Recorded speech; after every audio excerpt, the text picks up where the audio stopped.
what are the criteria to be met to have a full reopening of schools in September? Because parents need to know whether, whether they need a childminder for 1 day a week, 2 days a week, 5 days a week. I would agree with you, Deputy, in terms, and I think we all need to have that degree of certainty, and that's what we're striving for. And as you know, the desire is to have everybody back in September. The key criterion, if you like, to achieve that is the public health guidance. I know, but obviously, there are certain criteria that have to be met. What are they? I mean, this is scientific. This isn't sort of reading the tea leaves or reading what's politically expedient. I mean, this is based on, we're told this is all based on science. So what are those criteria? Well, I think they're the sorts of criteria we've been talking about. So the things like having adequate PPE available, having adequate hygiene, hand sanitizer available, having regular cleaning available to schools, and then of course the distancing, ensuring that children can be safely in the one space at the one time. But what is adequate PPE? Can children be safely in the one space at the one time or not? I mean, these are issues that, we should know now whether we're going. I mean, there's a lot of PPE in the country. There's a whole load of it being warehoused in very close to where I come from in East Clare. So there's a lot of PPE in the country. Hand sanitizer shouldn't really be an issue. I mean, if we had to put in summer work schemes for taps in some schools, that I'm sure that isn't beyond the capability of a state that built Ardnacrusha in a couple of months. So I suppose what I'm asking you is, when are we going to know these? I mean, there are, I would hope, objective criteria. So when are we going to know whether those what the criteria are, A, and I suppose, and B, whether or not they're met?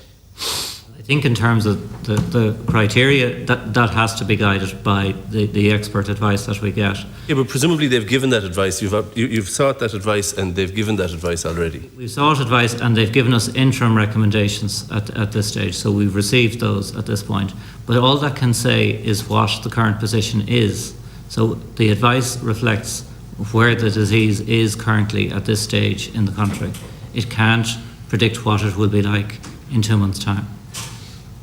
No, that's true. But but our preparations are in place for everybody. So as of now, everybody's gone back to school in September. That is our hope. We believe that the advice we have moves us a long way towards that. We need to engage with stakeholders, both primary and post-primary, to plan for that, to ensure that we can have that in place. And we know that there is a sweet spot there. It's in our interest at the moment to wait to see, do things continue to improve as they've done so far, which is obviously hugely positive, and only finalise at that point. But obviously things could change too, as other members of the committee have alluded to earlier on.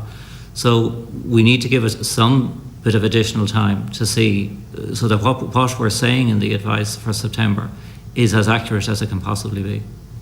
But I suppose I'm very concerned by the idea that, the summer provision was, it sounded to me in your response to Deputy O'Leary that you didn't expect to be able to proceed with it, and therefore that was one of the reasons that there isn't more hours available to people, that the advice was not what you expected, and suddenly you were able to provide for it, that you found out in June that you could provide for it, and there wasn't enough time to plan for it in the period between June and when it was to be provided. I'd be very keen to avoid a similar situation occurring in September for every secondary and primary school in Ireland. Well, I obviously agree with you 100% on that. The plan would be to allow some bit of additional time between now and into mid to late July, and then finalise at that point, and that still leaves a number of weeks before schools will be opening. I would also point out that while it may have come as a surprise to you that you were able to provide the summer provision, and that might be the reason it wasn't provided, the Minister in this House was anticipating that it would be provided all through May when he was asked about it in various at various occasions. We had considered that some form of summer provision might have been possible, But we did regard it as likely to be far more modest than what the proposals and what the programme has actually amounted to now. We expected that there might be nothing possible in the home environment, because we felt that in the absence of the sort of advice that became available in early June, that it was very unlikely that teachers or SNAs would be willing to go into homes, or equally that families would want outsiders coming into their home in the absence of very, very clear advice on that. And similarly with schools, we expected the provision to be quite limited, and we were engaging with the HSE just on those with the most complex needs, which was a relatively small cohort, to provide some additional support there. So we're obviously very pleased that the advice is the way that it is. We have had some time to come with an expanded programme, and that's recognising the gap in provision that there has been.